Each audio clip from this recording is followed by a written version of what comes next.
मेरा नाम संगीता है। मैं दिल्ली यूनिवर्सिटी से ग्रेजुएट थी। मैं जब कॉलेज में थी तब मुझे विशाल नाम के लड़के से प्यार हो गया था। विशाल भी मुझसे बहुत प्यार करता था। मैं मनोविज्ञान की छात्रा थी। मैं सावली सलोनी सूरत की नव युवती थी। विशाल से शादी करना मेरी अपनी मर्जी थी, जिसमें मेरे माता पिता की रजामंदी भी थी। विशाल दिल्ली का रहने वाला था और मैं लखनऊ की। हम दोनों की शादी लखनऊ में ही बड़े धूमधाम से हो गई थी।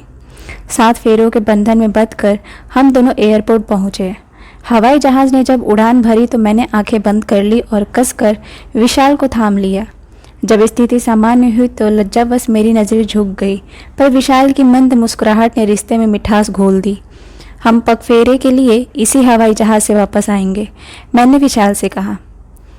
नहीं, अब आप कहीं नहीं जाएंगे, हमेशा हमेशा मेरे पास ही रहेंगी, विशाल ने मेरे कंधे पर सिर रखते हुए कहा। सैकड़ों की भीड़ में नवविवाहित जोड़ा एक दूसरे की आंखों में खोने लगा था। विशाल की मां ने पड़ोसियों की मदद से रस्मों को निभाते हुए हमारा गृह प्रवेश करवाया। घर में बस 3 ही सदस्य थे। शुरू के 2-4 दिन मैं अपने कमरे में ही रहती थी। फिर धीरे धीरे मैंने पूरा घर देखा। पूरा घर पुरानी कीमती चीज़ों से भरा पड़ा था। एक कोने में मेरी कोई पुरानी मूर्ति रखी हुई थी। मैंने उसे हाथ में उठाया ही था कि पीछे से आवाज़ आई, क्या देख रही हो, चुरा मत लेना। आवाज़ में कड़वाहट घुली हुई थी। मैंने पीछे मुड़कर देखा, मेरी सासू माँ खड़ी थी। इतनी कड़वाहट, मैं सोचने लगी। दरअसल हमारी शादी से मेरी सासू माँ खुश नहीं थी। उनको तो अपने इकलौते बेटे के लिए अपनी पसंद का बहू लाना था। वो अपने बेटे का बहुत धूमधाम से शादी करना चाहती थी, पर उनका सपना पूरा नहीं हुआ। मेरी सासू माँ को लगता कि मेरी वजह से उनका बेटा उनसे दूर हो गया है, इसलिए उनके मन में कड़वाहट भरा पड़ा था। नहीं मम्मी जी, बस यूँ ही देख रही थी मैंने सहम कर जवाब दिया। ससुराल में पहली बार इस तरह का व्यवहार, मेरा मन भारी हो गया। माँ की याद आने लगी। रात को जब विशाल ड्यूटी से घर आया तो मैंने बातों ही बातों में विशाल के सामने दिन वाले घटने का जिक्र कर लिया। मेरी बातें सुनकर विशाल बोले, हाँ वे थोड़ी कड़क मिजाज हैं, पर प्लीज़ तुम उनकी किसी बात को दिल पर मत लेना। वे दिल की बेहद अच्छी हैं। मैं अब आगे कुछ भी कहना उचित नहीं समझी।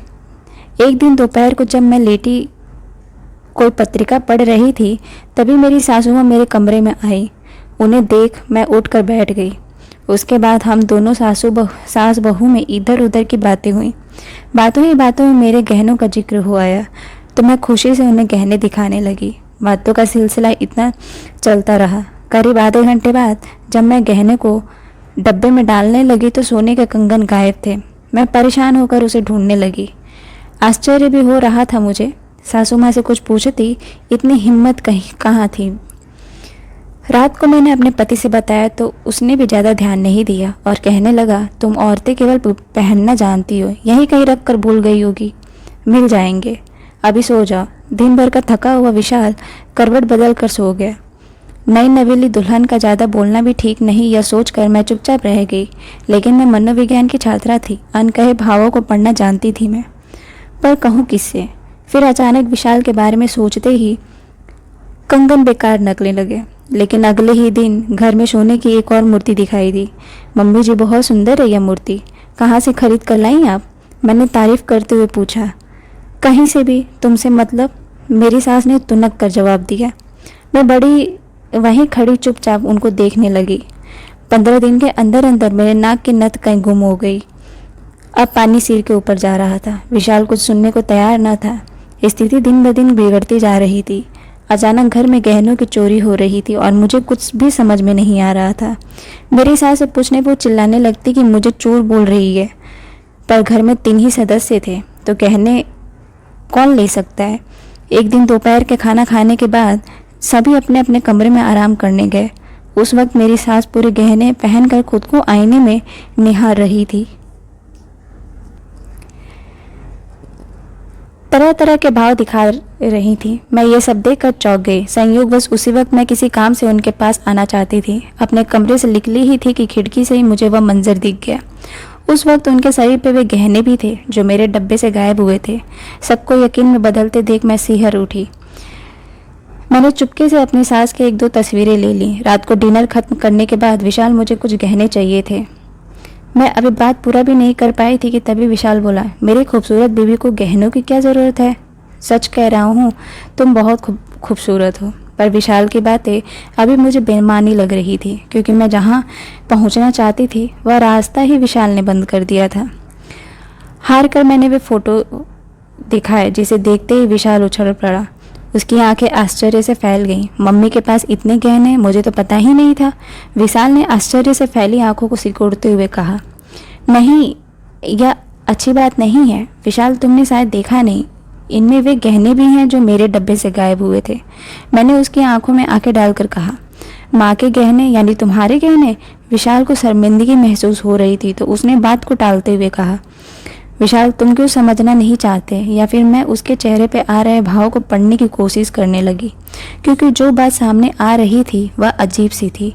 या फिर क्या मेरे पति ने तैस से कहा यही कि तुम जानबूझकर कुछ छिपाना चाहते हो? मैंने गंभीर आवाज़ में कहा, मैं क्या छिपा रहा हूँ? मैं विशाल की बातें सुनकर चुप रही। मैंने विशाल को बताया कि मम्मी जी एक बीमारी की शिकार है। क्या होता है? विशाल ने कभी नहीं सुना था यह नाम। यह एक तरह की बीमारी है। इस बीमारी में व्यक्ति चीज़ें चुराता है और भूल जाता है।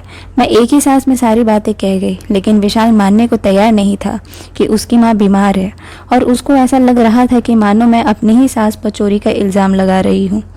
मैंने विशाल को बहुत समझाया, पर वो समझने को तैयार नहीं था। फिर एक रात मेरे और विशाल के बीच झगड़े हो गए। हम दोनों ने करवट फेर ली, लेकिन नींद किसी की आंखों में न थी। विशाल ने मुझे अपने मायके वापस जाने के लिए कह दिया था। मेरे सपनों का जो होम स्वीट होम का सपना था वह टूट कर चकनाचूर हो गया था। फिर भी मैंने हार नहीं मानी। मैंने अपने प्रोफेसर से बात की और बोली, सर, मेरी सासू माँ यहाँ वहाँ से चुरा कर वस्तुएं ले आती हैं, अब पूछे जाने पर इनकार कर देती हैं। प्रोफेसर ने मुझे समझाया और बोले, घबराओ मत, धीरज से काम लो संगीता, सब ठीक हो जाएगा। कभी कभी जीवन का अकेलापन इसकी वजह बन जाती है।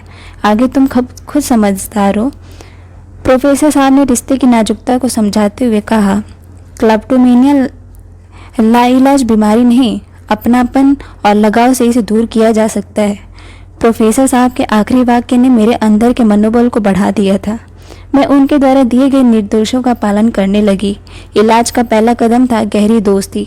मम्मी जी, आज से मैं आपके कमरे में आपके साथ रहूंगी। आपके बेटे से मेरी लड़ाई हो गई है। मैंने अपना तकिया अपनी सास के बिस्तर पर रखते हुए कहा, रहने दो, बीच रात में उठकर न चली गई तो कहना। मेरी सास ने अपना अनुभव बांटते हुए कहा, रात में हम दोनों ने एक दूसरे के पसंद की फिल्में देखी। धीरे धीरे हम दोनों एक दूसरे के करीब आने लगी। मेरी सास जब भी बाहर जाने के लिए तैयार होती तो मैं साथ चलने के लिए तैयार हो जाती या उन्हें अकेले जाने से रोक लेती। ऐसा नहीं था कि विशाल कुछ भी जानता नहीं था। कितनी बार उसे भी शर्मिंदगी उठानी पड़ी थी, पर माँ तो आखिर माँ है ना, सब कुछ सह जाता था। माँ को समझाने की कोशिश भी की, पर बिजनेस की व्यस्तता की वजह से ध्यान बट गया था। इधर मेरी कोशिश रंग ला रही थी। यह बात मेरे पति से छिपी नहीं थी।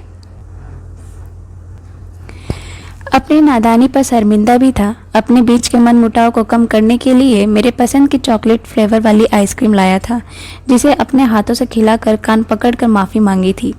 उठक बैठक भी करने को तैयार था, पर मैंने गले लगाकर रोक दिया था। संगीता, तुमने जिस तरह से मम्मी को संभाला है ना, उसके लिए तहे दिल से शुक्रगुजार हूँ, विशाल ने नम आंखों से कहा।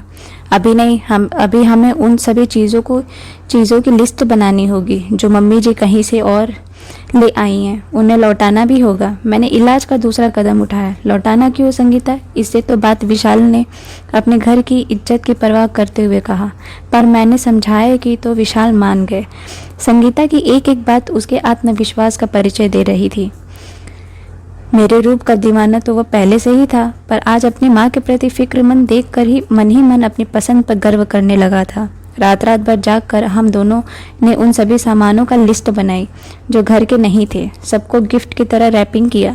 अंदर एक पर्ची पर सॉरी लिखकर वस्तुओं को लोगों के घर तक पहुंचाया। पति पत्नी दोनों ने मिलकर मुश्किल काम को आसान कर लिया था। धीरे धीरे स्थिति सामान्य होने लगी थी। अब मेरी सासू माँ ठीक हो गई थी और मेरे से बहुत प्यार करने लगी थी। उनको जब भी कोई ज़रूरत पड़ती तो मुझे ही बुलाती या बाजार जाते वक्त भी मेरे साथ ही जाती। विशाल ये सब देखकर खुश था कि उसकी मम्मी का व्यवहार बदल रहा था। तभी मेरे मायके से मम्मी का फ़ोन आया। बेटा जी, संगीता को मायके आए हुए बहुत दिन हो गए, पगफेरे के लिए भी नहीं आए आप दोनों। हो सके तो इस दशहरे में कुछ दिनों के लिए उसे छोड़ जाते। मेरी माँ विशाल से अपनी बात एक ही सांस में कह गई थी। माफ़ी चाहूँगा मम्मी जी, लेकिन मेरी मम्मी अब संगीता के बगैर एक पल भी नहीं रहना चाहती। ऐसे में मैं उसे वहाँ छोड़ना नहीं चाहता। विशाल ने गर्व से कहा। कोई बात नहीं बेटा जी, बेटी अपने घर में खुश रहे, राज करे, इससे ज़्यादा और क्या चाहिए। माँ ने रोंदे गले से कहा और फ़ोन रख दिया।